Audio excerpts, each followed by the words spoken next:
SCAT College of Engineering and Technology, Cheran Mahadevi, Tirunelveli, where imagination meets innovation. Counseling code 4969.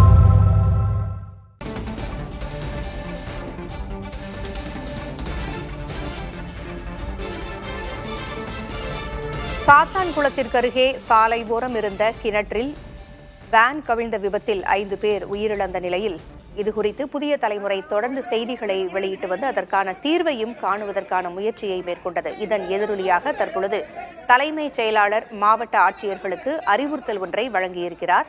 சாலை ஓரம் இருக்கின்ற கிணறுகளை கணக்கெடுக்கும் பணியை அவர் மேற்கொள்ள சொல்லியிருக்கிறார். அது குறித்த ஆய்வினையும் மேற்கொள்ள வேண்டும் என்று ஆட்சியர்களுக்கு தலைமைச் செயலாளர் அறிவுறுத்தலை வழங்கியிருக்கிறார். அனைத்து மாவட்ட ஆட்சியர்கள் மற்றும் நெடுஞ்சாலைத்துறை அதிகாரிகள் ஆய்வு செய்து நடவடிக்கை எடுக்க வேண்டும் என்று அறிவுறுத்தப்பட்டிருக்கிறது. கூடுதல் விவரங்களை வழங்க செய்தியாளர் ரமேஷ் இணைந்திருக்கிறார். ரமேஷ், தலைமைச் செயலாளர் சாலை ஓரம் இருக்கக்கூடிய கிணறுகள் குறித்த ஆய்வினை மேற்கொள்ள சொல்லியிருக்கிறார். உரிய நடவடிக்கைகளை எடுக்க வேண்டும் என்றும் அறிவுறுத்தியிருக்கிறார்.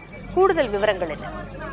தமிழகத்தில் மாநில நெடுஞ்சாலை மற்றும் தேசிய நெடுஞ்சாலைகள் பல ஆயிரம் கிலோமீட்டருக்கு இருக்கின்றது. இந்த நிலையில் அனைத்து மாவட்ட ஆட்சியர்கள் மற்றும் நெடுஞ்சாலைத்துறை அதிகாரிகளுக்கு தலைமைச் செயலாளர் முருகானந்தம் ஐஏஎஸ் தற்போது ஆய்வு செய்து நடவடிக்கை எடுக்க அறிவுறுத்தியிருக்கிறார். அதே போன்று இந்த கிணறு இருக்கக்கூடிய பகுதிகளில் பெரிய ஒரு காம்பவுண்ட் சுவர் மாதிரி கட்டி அங்கு குறிப்பாக பாதுகாப்பு ஏற்பாடுகளை செய்ய வேண்டும். அது மட்டும் இலுமினேட்டர் என்று சொல்லக்கூடிய அந்த ஒளிப்பட்டு பிரதிபலிக்கக்கூடிய எதிரொலிக்கும் அந்த கருவிகளையும் ஆங்காங்கே வைக்க வேண்டும் என்றும் ஏற்கனவே உத்தரவு பிறப்பிக்கப்பட்டது. ஏற்கனவே இந்த கான்ட்ராக்டர்கள் ஏற்கனவே சாலை பணிகளை எடுக்கக்கூடிய கான்ட்ராக்டர்கள் இந்த போன்ற கிணறு இருக்கக்கூடிய பகுதியில் பெரிய அளவில் மதில் சுவர்களை கட்ட வேண்டும் என்று ஏற்கனவே உத்தரவு இருக்கிறது.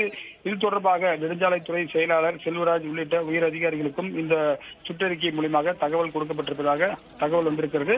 இந்த நிலையில் தான் தற்போது இந்த தகவல் கிடைத்திருக்கிறது. ஏற்கனவே நேற்றைக்கு சென்னை அருகே பாத்தீங்கன்னா தரமணி அருகேயும் சாலையில ஒரு மிகப்பெரிய ஒரு பள்ளம் ஏற்பட்டது. இது போன்று தொடர்ச்சியாக சாலைகளில் ஏற்படக்கூடிய பிரச்சனைகளை கலந்தறிய தற்போது தமிழக அரசு முடிவு எடுத்திருக்கிறது. பூங்குழலி மற்றும் தடுப்புகள் இன்றி இருக்கக்கூடிய கிணறுகள் குறித்த ஆய்வை எடுக்க வேண்டும் என்று தலைமைச் செயலாளர் கூறியிருக்கிறார். நீங்கள் சொன்னது போல சென்னையிலும் சாலையில் திடீர் பள்ளம் ஏற்பட்டதன் காரணமாகவும் விபத்து ஏற்பட்டது.